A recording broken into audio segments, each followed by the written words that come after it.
he termed with us. He sent in some sort of request, and he termed on 5/31 of 18, yeah. 5/31/18. Okay, so this is his term. So when we term somebody, we don't go and update. We don't put them back into the non-par. We leave it alone. We let the system take care of the claims processing. It automatically processes all claims as non-par because there's an end date here or a term date. So he came back to us. Was it 12/1? 12/11. Thank you. So he came back to us 12/11/18 and to current. So he's actively participating again. This is the key piece, this missing non-par piece. This is what we need to determine what to put into Oracle now. Yeah. Without this is where, again, where it gets complicated. Unless we update this, there's going to be an overlap of dates because, well, what we saw being done is people were taking this date out and putting a 12/10/18 date up here. Yeah, that's right. Yep. Well, So California, he's showing that we're taking out the last end date for the non-par and leaving it as 1105. As we know, that's the way that I've been training it. However, Brian is now showing us the correct way to be doing this.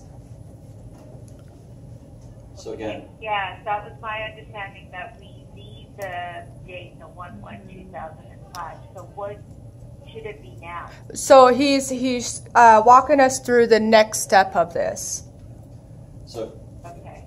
So again, what we were seeing everybody doing is they were going back to that original non-par record or date here and removing this 8/31/07 date and putting in a 12/10/18 date, which would basically, there's going to be an overlap of this non-par with this par period then. So he's going to be both non-par and par at the same time. We don't want to do that. Oh, I see. So basically, what we need to do is, again, it's complicated. It's kind of the easiest way to do this, and when I've walked through this with a number of you and a number of former associates, it's so much easier to kind of write it out like this. His first non-par, then his par, figuring this out after you put this par period down here like this. So it, simply put, then your non-par starts one day after this Oh. par end. I'm sorry, say that last part again. I couldn't hear you. What, simply put what? I'm recording it, California AM video recording, so I can send this to you and you can see him physically point towards the dates. Yeah, sorry about this. Yeah, this is kind of a little difficult to do over the phone.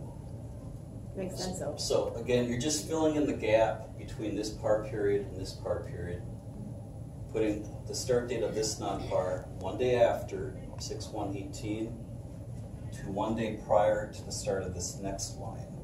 So this is going to be 12/10/18.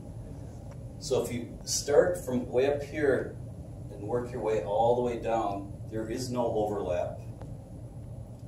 And there is no gap in dates. Oh, it's his. Oh, sorry.